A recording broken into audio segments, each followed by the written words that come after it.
Boot it up, lights go green. Controllers ready, enter the scene. From builds to battle, stats to strats. Breaking down the games, yeah, imagine that. No save takes, no reload. Every level deeper on the Sean and Zay show. Turn it up, lock it in. Match begins, let the talk begin. Sean and Zay, hit play, let's go. Game talk loud on the Sean and Zay show. No pause, no lag, all control. This is game time on the Sean and Zay show. Strap in, squad up, take your seat. Sean and Zay every week. Hello all, and welcome to the Sean and Zay Show. I'm Zay, And I'm Sean. and this is Warhammer Wednesdays. Please like and subscribe.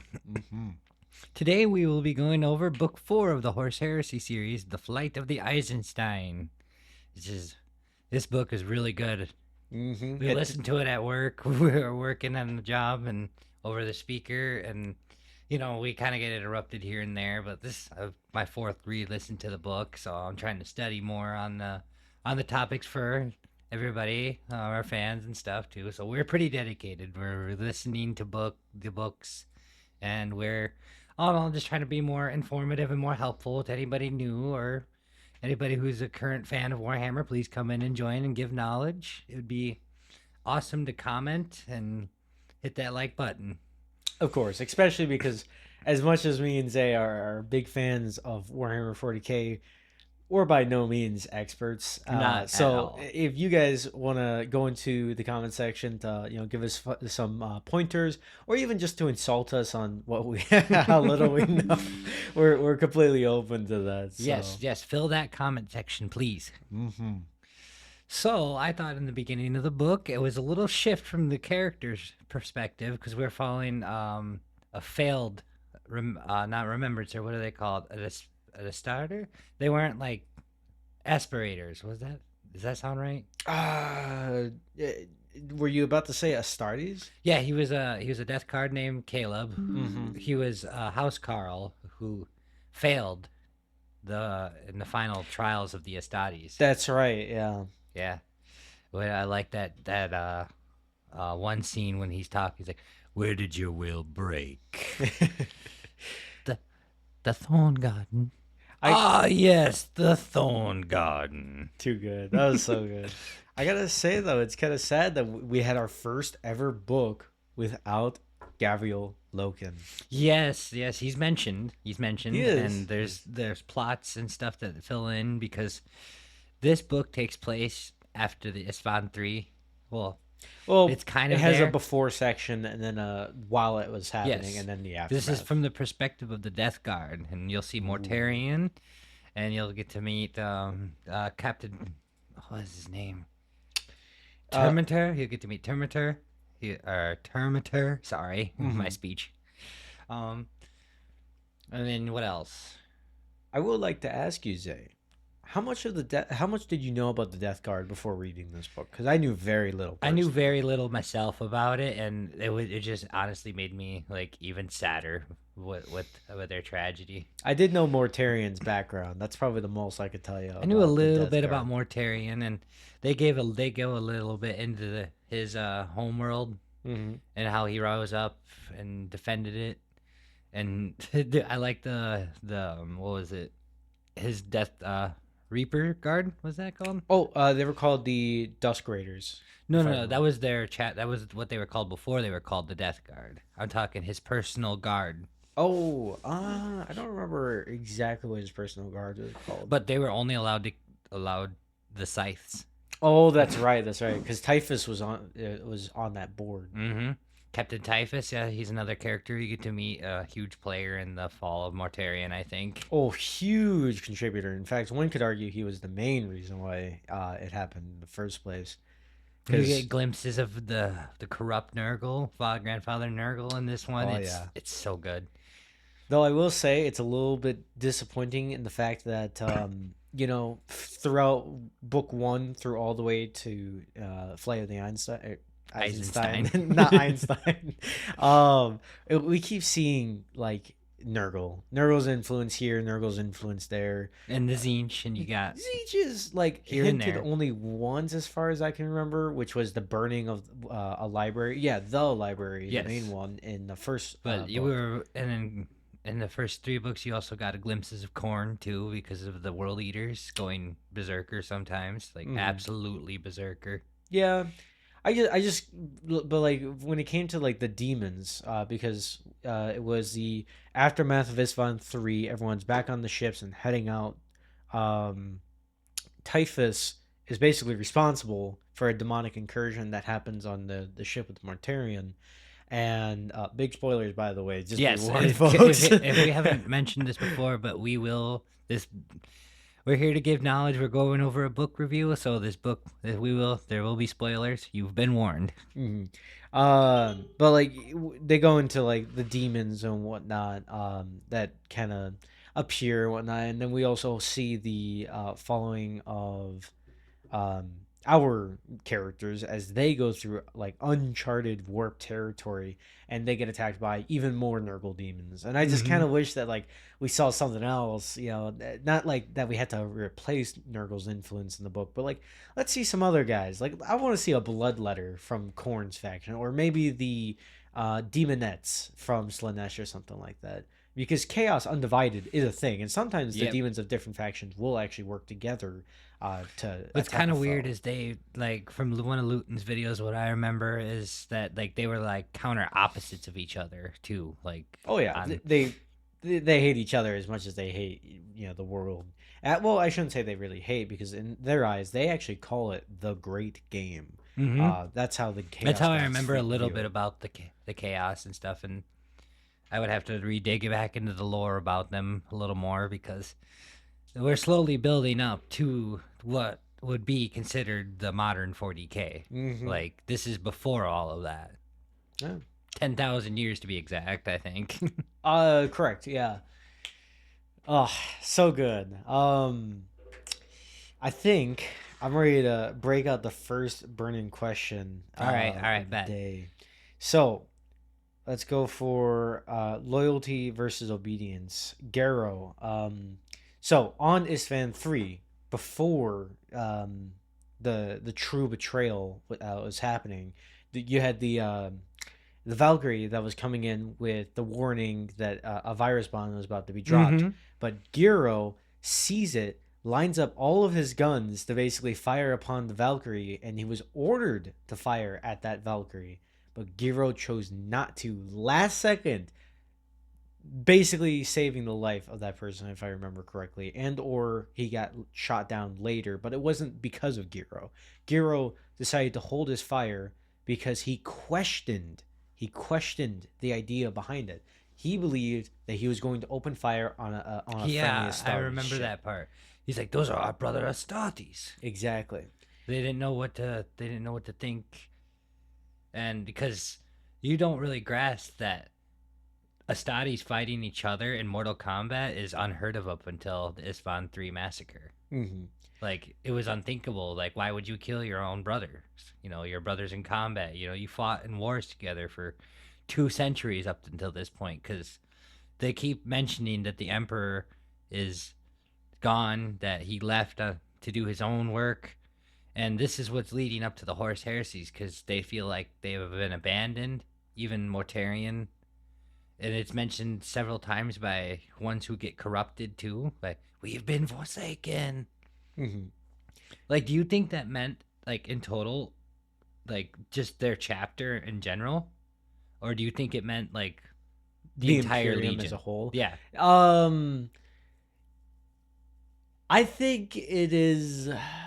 I think he, at the time when it was being said, he was thinking solely about the Death Guard itself. He wasn't thinking about the broader Imperium. Granted, he probably didn't expect it to go so far as half the brothers of the Imperium to turn against each other in a horrible war. Because it was 5 chapters that are confirmed heretics, which were the Iron Warriors, and you got the Alpha Legion, the Emperor's Children, Anagram, the World Fulgrim, Eaters, Death Guard. and the Death Guard. That's the 5 major ones. 5, yeah. I was trying to think of the other one if there was any more. Thousand Suns. Did we Thousand mention that? Suns. That's Yes, definitely Magnus the another Red. Thousand Suns. So that's six. one. I think that's just about it then. There were six, but I love Space Marine too. But they need to give us the Emperor's Children and give us the Thousand Suns, please. That would be very nice. I know they're a little hard to balance, but it could be done. It could be done. Or even if it's just take your average, Chaos Space Marine, paint him blue, Or yeah, at least and boom, give us, now at you least use give that. us, Just give us give it the the skin, give us even the just the skin. We don't even need to actually be real Rubik Marines or or Noise Marines. We could just at least pretend that we are. Yeah, right. Or give us just skins. Basically, that's all we ask. Exactly. Anyway, we're getting a little off track here, but during this book, you get to see, like I said, the rise of the unclean, the Great Plague, and it starts off because the virus bomb got aboard the Eisenstein, and it killed some of the Space Marines, and they got locked out. But rest in peace, Caleb. Yeah, he got turned. They locked him out, and then they went into the warp, right? And they're going through, and that's when they get noticed by Nurgle. Oh yes. That was such a good horror movie idea, of all the chaos unfurling and the what is happening, there's blood everywhere, people are dying, it smells like shit in here. It's like that was so good because it was so action packed and people were running around like headless chickens. No one knew what was happening. They didn't even know they were being boarded. All suddenly, lights are flickering and you're hearing screams off in the distance. That's a perfect horror movie setup. You can definitely create something with that. Just throwing that idea out there. Or even just the first kill of that massacre with the it was the young Space Marine. I don't remember his name, but the idea that there was a person in front of him looking at him change and twist and warp, and then it ends with a giant claw arm just going straight into the skull of the guy. What a great It's a corrupted visual. power fist. Just a a- flesh powered fist. Just imagine how haunting that would be. You're just with a person you're trying to attend. Let's say I'm an apothecary. Yeah, I'm and then working you with go these to aides. kill your friend, and he doesn't die over and over again because in the warp they had the influence, and that's what kept him alive. And even Caleb, when he got corrupted, he screamed no, because they didn't want him to leave. Yeah, They wanted to corrupt him all and turn him into what we know as the Death Guard nowadays. Yeah. That's so cool to think about. Wow. And I think it actually kind of goes to show, because wasn't it Giro and that young Space Marine who was playing that game of chess basically with each other that kind of showed who their characters were, because you have the young Space Marine who's quick, he's moving his pieces here and there, and he's aggressive, he's pushing, but Giro is calm, he's slow, he plays it very defensively. That really shows these characters just in that one interaction alone, because what do we see with Giro when he's given the order to fire at the Valkyrie that's coming?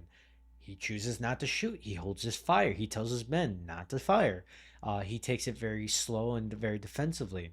And then we have the young Space Marine who was, for instance, in such deep pain, he didn't even care about the possibility of what his body would become, or if he would even be human. Yeah, it was after any of it. yeah. He just jumped to the first opportunity to save himself from he's pain. I remember that. That was towards the end of the book when he gave into chaos. Mm-hmm. But we were kind of building up to that, I remember. But I think that one incident where he didn't blow up the Valkyrie, doomed everybody, because I can't remember if pre-detonated virus bombs do anything, but That's a good question. sorry about if we're kind of a little everywhere. We worked a long day today. We do this for fun. Exactly. What do you think about, at the end of the book, Rogal Dorn? Ooh, I got chills. I got So chills when you good, got man. to meet the Imperial Fist. I was so Primarch. giddy, bro. I'm not even gonna lie. Like, I don't know a lot about the Imperial Fist, but I do know that they have a successor chapter known as the Black Templars. If you don't know, that's where the Black Templars come from. So, when they're meeting Rogal Dorn, I'm just like, holy crap, dude! I'm like one of your biggest fans, and Right. I loved his interactions too, like him being curious, inquisitive, like what happened? Why are you guys like this? And You he know? was so angry. Like, And then like, he got he got angry. Yeah, dude. My brothers will have that for them, the pleasure for themselves. I swear I thought Gyro was gonna die. I thought it was gonna be he just swiped with his sword and he was cleaved into. I thought Gyro was gonna die. I honestly, yeah, and the fact that he's so fast in his Terminator armor. Not everybody is super lightning fast in their Terminator armor. That stuff slows down the average Space Marine a lot. Well, it slows them down so much that they have to create teleportation technology in order for them to like move around quickly. That's how Deep strike I is do what I think it's called. believe that's how the Imperial Knights and the The Grey Knights as well. no, the as... Imperial Knights, like the Oh, you're talking Dreadnoughts. about the big guys. Yes. Yes. Yeah, that's how they get around, because they're so valuable in the 41st millennium that they literally got warp. Here, destroy. Here, destroy. Such a interesting lifestyle. And I then can the only fact that you get imagine. to like you can picture it in your head too while you're listening to it on Audible. Yeah. Which is what we mostly do. Audible's great. I love it. Like, you can put on a book and just work all day. It is nice. It is not nice though when you get interrupted. And then it's even not nicer when you kind of forget to unpause it. So while you're trying to focus on your work, you're like, oh fuck, click. and then you have like a 5-minute wait period. So then you have to think, wait, shit, what was happening 5 minutes ago? Yes, that's right. The They problem did I that thing. constantly have is if like we get to work and we're operating. They say we operate in a tool or whatnot, and then it goes off. I'll actually like pause the book just so I can listen to it. Just... Exactly. I mean, I don't want to get too sidetracked, but I do want to bring up something that was kind of funny today. I was over by the wall tile for a second, and I was when I was grouting, and I was listening to a horror story from Creepcast. Recommendation, you should check it out. Basically spooky stories. Anyways, Creepypastas in this day and age, that's a rare. it is, yeah. But they were talking about something. I don't remember. It was like a home abduction sort of thing. And there was a person talking through the wall, and basically it was this little girl owned a dog, but the dog died a long time ago. And basically, long story short, it was a creepy old man who was licking her tootsies, and she would bring her leg back over the bed, giggling, thinking it was her dog. Weird thing, I know. But when I fucking paused my stuff like 10 minutes ago and then unpaused it, I was like, what the hell are they talking about tootsies and whatnot? It was completely random, completely off track. I just thought it was funny to share. Yeah, it's a weird creepypasta. I don't think everybody had licking their toes. Wow. But yeah, that is super off topic. Anyway, towards the end of the book, we're getting to the questioning of the two Marines that fled. And sometimes, like I said, I have a hard time remembering the names of it. It is hard because the names do get thrown around a lot. I think I have them right here, actually. I think it's Giro and... right here. Nathaniel. Oh, wait, no, that's... Nathaniel Garro. Isn't yeah, that right? that's the same fucking dude. Yeah, it's the same character. Was it Caleb Decima? Yeah, was that's Caleb who started off in the book. You start off by hearing from him. Mm-hmm. His sacrifice was legit, though. It was. It was. He literally gave his life to stop the spread of the plague. Or yes, yes, it was. I do believe the traitors on board too. Yes, precisely that. Because that was in the because Terminator. I don't want to call him. It's Terminator. Captain Terminator. It sounds like Terminator, but it's Terminator, and he betrays the dude who got there's the dude who lost his leg. Remember? I thought wasn't that Giro who lost his leg? Was it Nathaniel? I can't remember. I think it was Captain Nathaniel.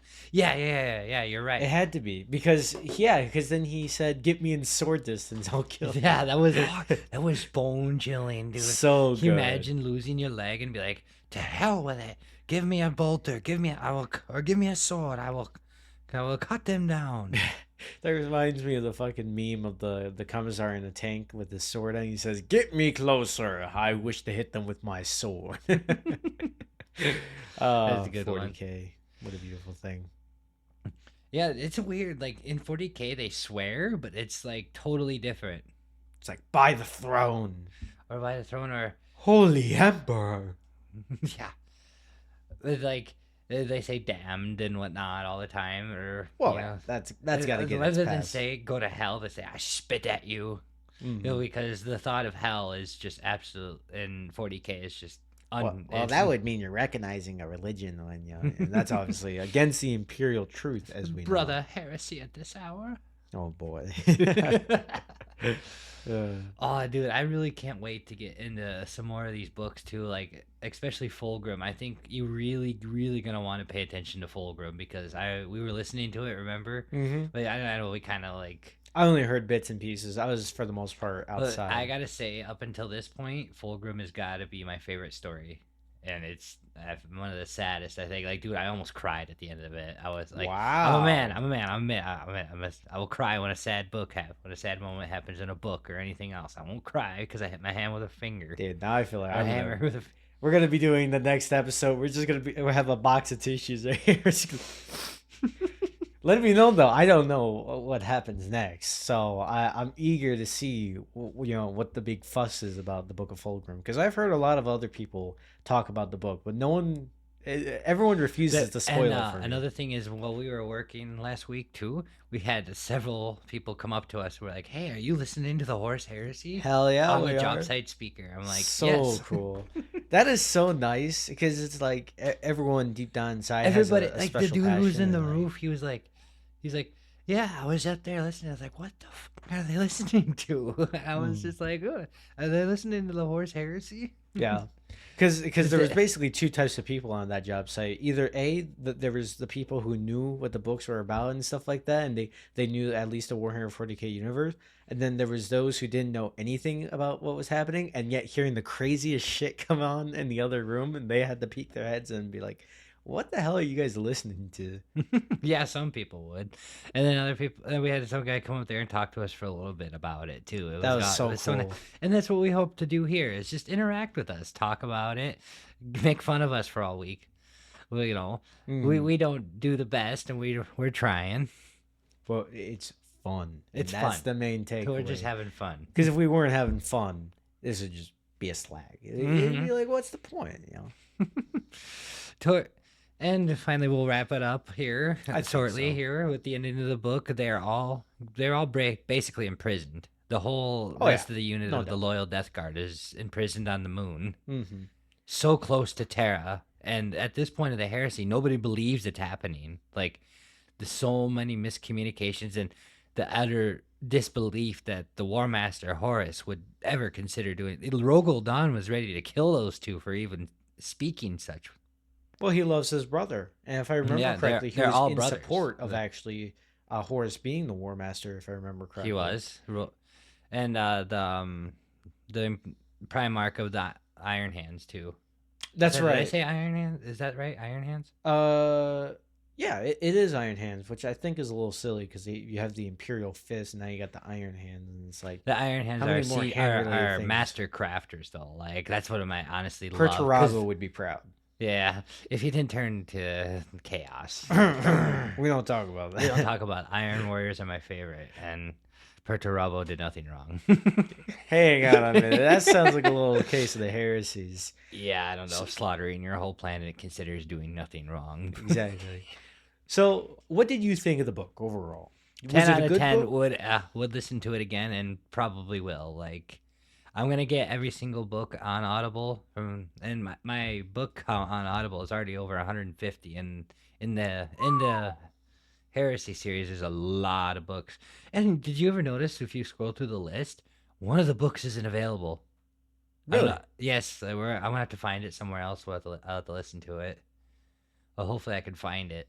That would be sick. Because that's gonna suck to not know the story. What happens next? Yeah, what the heck, bro? Well, anyway, this has been the Sean and Zay Show. Please come join us next week where we'll go over Book 5 of the Horus Heresy series, Oh boy. Fulgrim. Y'all have a good one now. Thank you.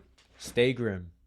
Screens go dark, matches in, final thoughts before we end. Builds and battles, wins and fails, every take without the veil. If you missed it, replay. More game talk on the way. Sean and Zay, that's the show. Power down, time to go.